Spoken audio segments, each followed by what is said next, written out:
بسم الله الرحمن الرحيم لا حول ولا قوة إلا بالله العلي العظيم الحمد لله رب العالمين وصلى الله على سيدنا ونبينا أبي القاسم المصطفى محمد اللهم صل على محمد وآله الطيبين الطاهرين لا سيما بقية الله في الأرضين أجل الله تعالى فرجه الشريف وجعلنا من أعوانه وأنصاره اللهم أخرجني من ظلمات الوهم وأكرمني بنور الفهم اللهم افتح علينا أبواب رحمتك وانشر علينا خزائن علومك برحمتك يا أرحم الراحمين.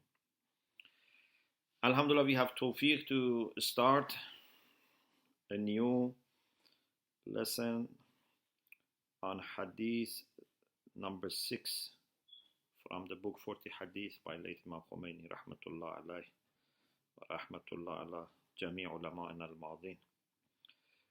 And this hadith is about HUBB الدنيا بالسند المتصل إلى محمد ibn Ya'qub. So Imam Khomeini, through his own chain of narrators and sheikhs and masters of hadith that he has been given permission, he is connected to Sheikh Kulayni, Muhammad ibn Ya'qub, the one who compiled Al-Kafi. So this hadith is from Kafi, and you find it in Kitab al-Iman wal-Kufr, Babu Hubb al-Dunya. So it's in the chapter about Hubb al-Dunya, in the section on Iman and Kufr. Hadith number 15 in Al-Kafi. In that chapter is number 15. Here is number 6. Abdullah ibn Abi Ya'fur, who is a great personality, he quotes from Imam Sadiq alayhi salam this hadith: Man asbaha wa amsa wa dunya akbaru hammihi. Whoever starts his day and ends his day basically means spending his day and night while dunya is his greater concern. جعل الله الفقر بين عينيه وشتت أمره. Allah subhanahu wa ta'ala put poverty between his two eyes.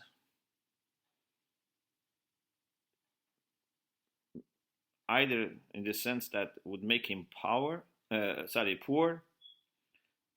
or meaning that he is all the time seeing poverty.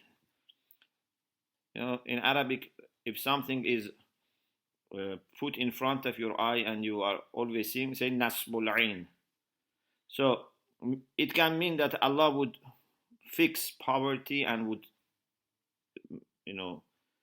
write it here between two eyes, or it may mean that would keep it always in. It means he's day and night thinking about what if I become poor. It's a torture, if you always think about this. Ash-shaytan ya'idukumul faqr. One of the things that shaitan does to make us suffer and also to make us obedient to him, to make us greedy and impatient, is to tell us that you must be afraid of poverty. If you give sadaqah, if you give zakat, khums, I don't know, if you spend some time other than making money on doing something, learning something, visiting friends and relatives, you become poor. If you are honest, you become poor. If you don't cheat, you become poor. So all the time, ya'idukumul faqr. So to be always thinking about this is very painful condition. وَشَتَّتَ أَمْرَهُ, and would scatter his affair. So his things don't come together. You know, for example, if you want to travel, if you want to buy a new home or home for the first time, there are many, many things that need to come together. Sometimes you see that, mashallah, things nicely come together. You expected it may not happen at all, or it may be very difficult. You think things come together very nicely. And sometimes you think everything should be okay, but you see problems happen one after the other. Sometimes the reason for our things not getting together and not getting all right, sometimes it's a test, but sometimes it can be a punishment for what we did in the past, what we have done in the past. Like here, if someone spends his day and night while his greater concern is dunya, then Allah would put poverty between his two eyes and would scatter his affair. وَلَمْ يَنَلْ مِنَ الدُّنْيَا إِلَّا مَا قَسَمَ لَهُ أَوْ قُسِمَ لَهُ. And in the end, he would not get from dunya, he would not reach from dunya except what Allah has divided and distributed for him, or what is distributed. Qasama Allah means, or qusima is majhul, passive verb. The result is the same.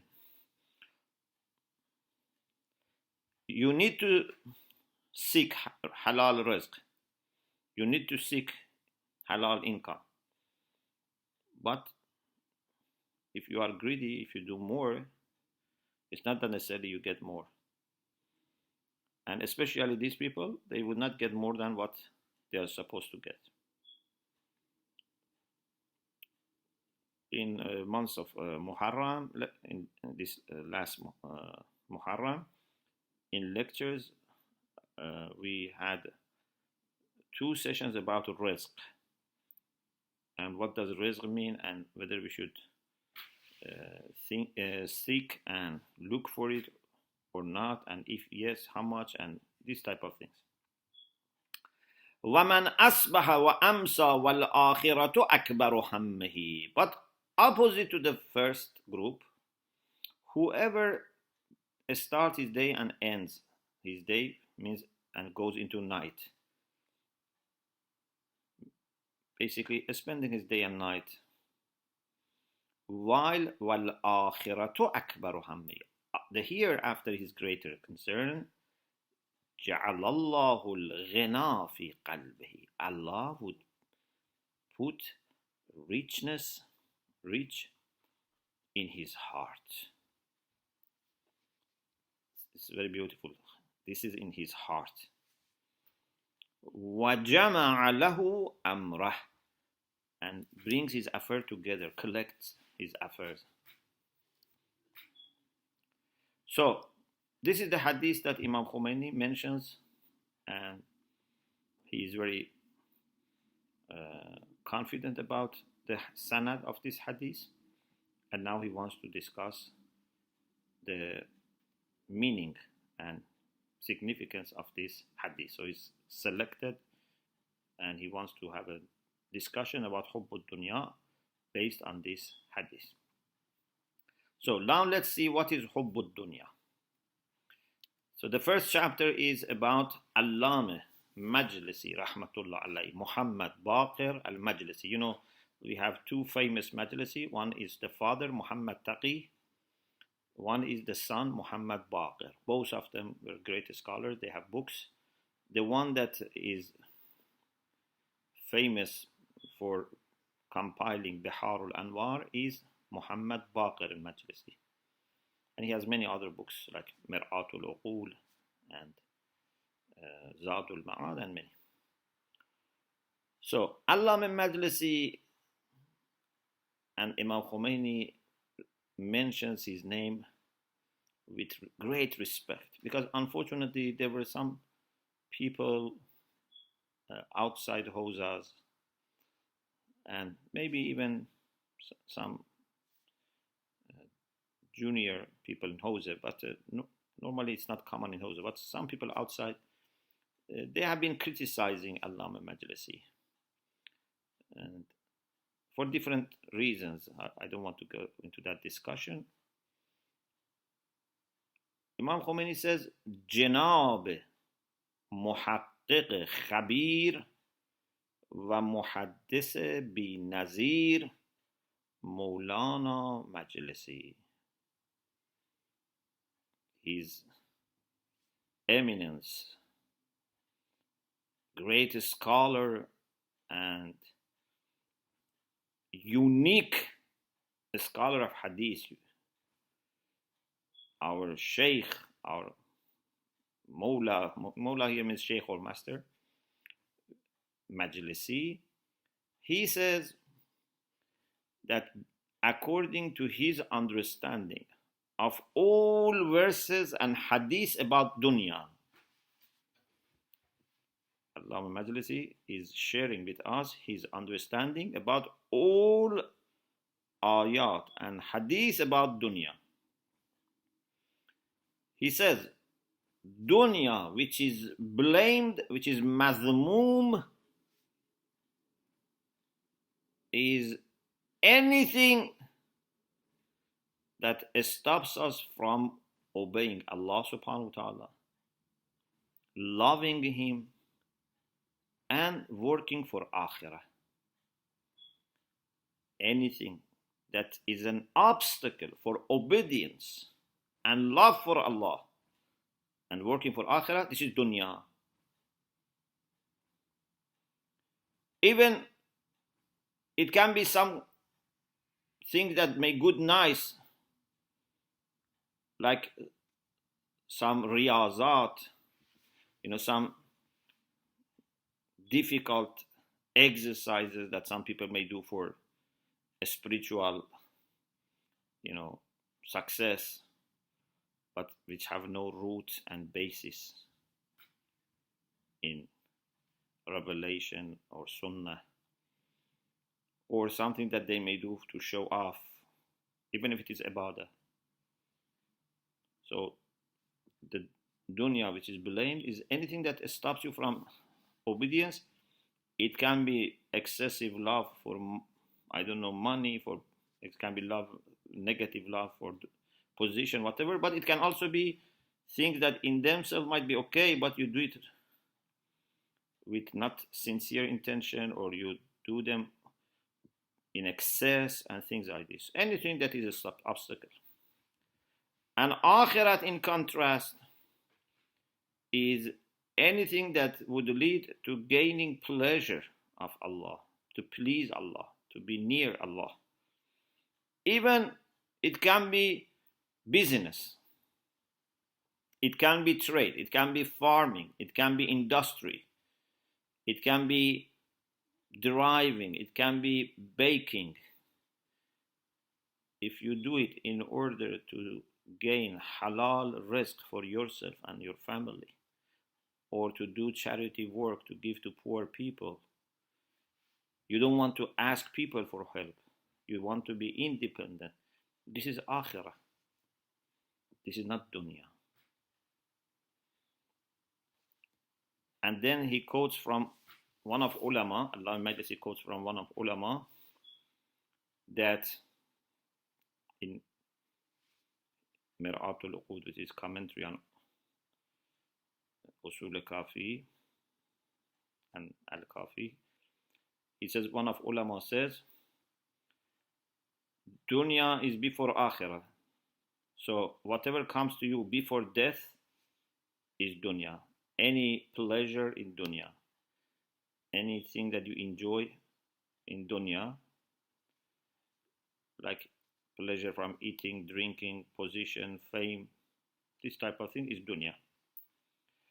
Then Imam Khomeini mentions his own idea, which of course you find in other books also, which is maybe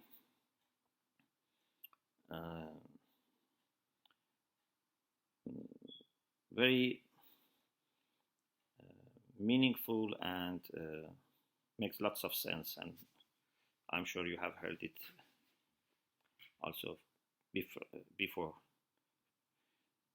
And that is to distinguish between two meanings of dunya. What do we mean by dunya? When we say worldly pleasure, for example, this world, this life in this world, what do we mean? If you mean by dunya this physical, material, temporary world in which we live right now, in which we have freedom to choose, we have opportunity to obey, we can pray, we can fast, we can do charity, but at the same time we are always tested and tried. This is not bad. Yes, it is true that this world is the lowest universe in the hierarchy of existence. In philosophical lectures, we have explained that there are different domains or different universes, and the lowest one is the physical world. We have then Malakut, Lahut, but this Alam Mulk is the lowest one. But this is great world, great opportunity. For our purpose, it's perfect. It's not perfect in itself because it has problems caused by interactions and limitations and misuse of free will of by some people. But for our purpose, which is to test people and to give them endless opportunities to prove themselves, this is perfect. As we say many times, if you want to train commandos, you don't send them to 5-star hotels. You don't send them to luxury resorts. You send them to jungles. You give them little food. For training purposes, we need difficulties and challenges. Of course, Allah gives us that much that we can cope with. He would never give you more than what you can cope with. And many times it is us ourselves or people other than us who are in touch with us, or their work sometimes affect us, that may make life too difficult for us. But that's different from Allah's desire. So, dunya in this sense is not bad, and indeed it is very good. And Imam Khomeini refers to that famous hadith of Amirul Mu'minin alayhi salam, that you have it in Nahjul Balagha. In Nahjul Balagha, which is compiled by Fayzul Islam, because Sayyid al-Razi has compiled Nahjul Balagha, but then we have different editions. One is by Fayzul Islam. Sometimes the numbering is also a little bit different. According to Fayzul Islam is wise saying 126. Imam Ali alayhi salam heard that someone is blaming dunya, saying bad things about dunya. And Imam alayhi salam started mentioning good aspects of dunya. Inna dunya daru sidqin liman sadaqaha. This dunya is the abode of truth, is the house of truth, if you are truthful, if you are honest.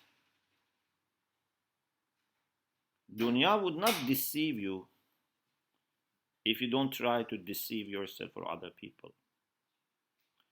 وَدَارُ عَافِيَةٍ لِمَنْ فَهِمَ عَنْهَا.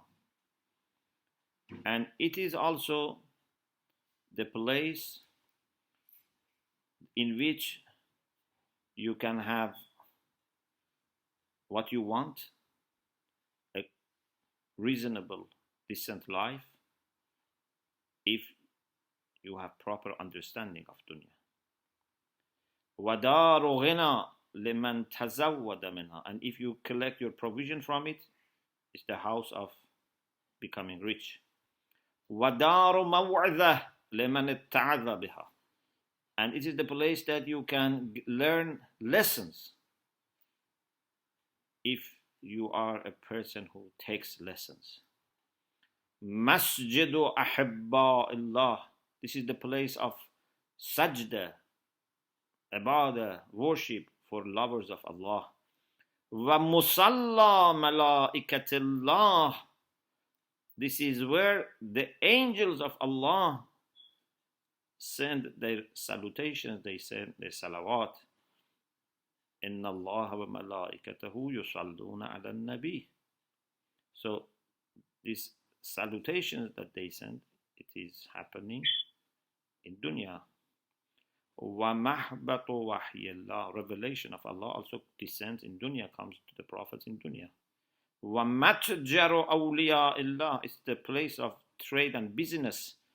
Inna Allah ashtara min al-mu'minin أموالهم وأنفسهم بأن لهم الجنة من الناس من يشري نفسه ابتغاء مرضات. So where awliyaullah sell their life, their money, whatever they have, and gain pleasure, gain akhirah, gain heaven, gain reward, gain nur. Where? In dunya. It's the place of worship. It's the marketplace. اكتسبوا فيها الرحمة وربحوا فيها الجنة. In dunya they have acquired mercy of Allah, and in dunya they have made as profit heaven. So why you are blaming dunya? These are all good qualities of dunya, what you can achieve. Or in the Quran, we have in Surah Nahl, verse 30, وَلَنِعْمَ دَارُ الْمُتَّقِينَ. How good it is, the place of the pious people.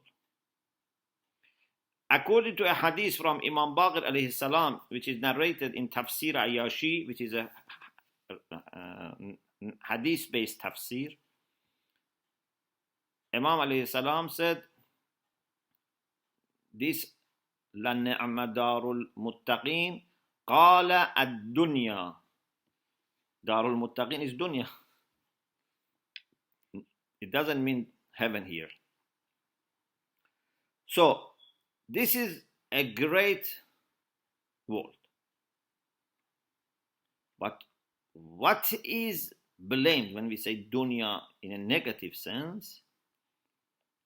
That is your wrong approach to this world. Your own dunya means your own belonging to dunya. Like for example, I can have a mobile and use it in a good way or in a bad way. I cannot blame mobile, I can blame my own approach. Dunya in itself actually is good. Water in itself is good. But I can use water in a negative way. For example, I can use water to destroy someone's house. This is in my misuse. So, dunya, which is mazmum, which is blamed, is made by us. Dunya, which is made by Allah, is good. That which is bad is made by us. and that is to be limiting our attention and our desires to short-term pleasure. Imam Khomeini says, آنچه مذموم است دنیای خود انسان است. What is blamed is the dunya of human being themselves. به معنا وجهه قلب به طبیعت. Your heart is geared towards this nature, this physical world. و دلبستگی و محبت آن است. Your heart is tied to this, fastened to this, means it's attached to dunya. This is the problem. I have a beautiful, for example, house. It's not bad. But if my heart is attached to it, and I have taken this as an end, not as a means, that's the problem. And this, Imam Khomeini says, it's the root of all corruptions and mistakes in the heart and also organs. He says, منشأ تمام مفاسد و خطاها. All corruption and mistakes, قلبی, related to heart, و قالبی, related to our organs. All belongs to this. And then he quotes this famous hadith again in Kafi. It is from Imam Sadiq alayhi salam. رأس كل خطيئة حب الدنيا. Of course, we normally say حب الدنيا رأس كل خطيئة. We may have different versions of it, but here the one that he quotes from is from Imam Sadiq in Al-Kafi. باب حب الدنيا والحرص عليها. This is hadith number 1. The head, the root, the foundation, the origin of every khatiyah, every mistake is حب الدنيا, negative love for dunya, excessive love for dunya. Imam Baqir alayhi salam is also quoted as saying, ما ذئبان ضاريان في غنم ليس لها راع هذا في أولها وهذا في آخرها بأسرع فيها من حب المال والشرف في دين المؤمن. Imagine you have 50, 60 sheep and goats. So you have a herd, and then one wolf from the beginning and another from the end attack, basically like surrounding these animals.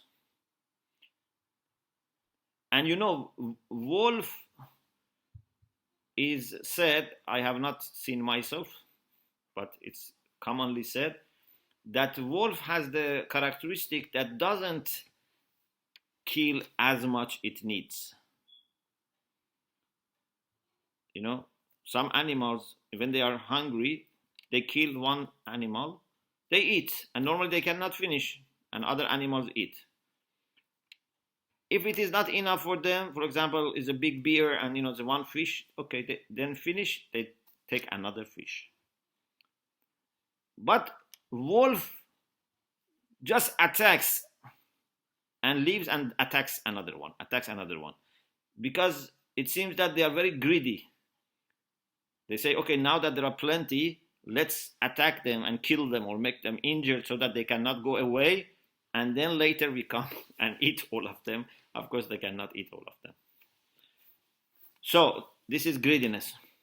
Now, if one wolf comes and there is no shepherd or dog or whatever to protect, one of them can kill many. But some can run away. But imagine two of them come, but not from one direction. One from the beginning, one from the end, and they surround them. It will be disaster. Imam Baqir alayhi salam says, no two wild wolves would attack a herd who has no shepherd. لَيْسَ لَهَا رَاعٍ. And one is in the beginning and one at the end, would be destroying faster than حُبُّ الْمَالِ وَالشَّرَفِ. They cannot finish faster or kill or destroy faster than the way حُبُّ الْمَال وَحُبُّ الشَّرَفِ can damage deen mu'min. Iman and deen of mu'min. من حُبِّ الْمَال وَالشَّرَفِ في دين المؤمن. It shows that حُبُّ الْمَال, excessive love for dunya, mal means money, and sharaf means honor, but here means position, means superficial respect. If you want to be really sharif, it's good, but if it is just fame and position, that is not an end. So this shows how dangerous it is. So Imam Khomeini says, تعلق قلب و محبت دنیا عبارت از دنیای مذموم است. This is the blame dunya, and whatever your heart is attached to it as taken as an end, this becomes a problem if it is anything other than Allah subhanahu wa ta'ala and akhirah, which is the journey towards Allah subhanahu wa ta'ala. When your attachment to dunya becomes more, it becomes a seeker hijab. Because dunya is hijab, it's a barrier, it's a veil, and if we have more attachment to dunya, this becomes more. He says we have in some hadiths that for Allah subhanahu wa ta'ala there are 70,000 hijab from light and darkness. We have hujub nuri, we have hujub zulumani. Hujub nuri are things that in themselves are good, by themselves are good, but they can become barrier. Like knowledge. Knowledge by itself is good. But if knowledge diverts my attention from Allah, that is not good. This is hijab. But we have hujub zulumani, those veils which are dark, and that is dunya. Attachment to dunya. So the more we are attached to dunya, the thicker the hijab becomes, and the more thicker it becomes, the more difficult it becomes to penetrate. Okay, we stop here. Alhamdulillah, this chapter finished. Inshallah, in the next session, we have to start another chapter about why excessive love for dunya increases. May Allah subhanahu wa ta'ala help us to get rid of hubb dunya and benefit from positive dunya, inshallah. Alhamdulillah, Rabbil Alamin.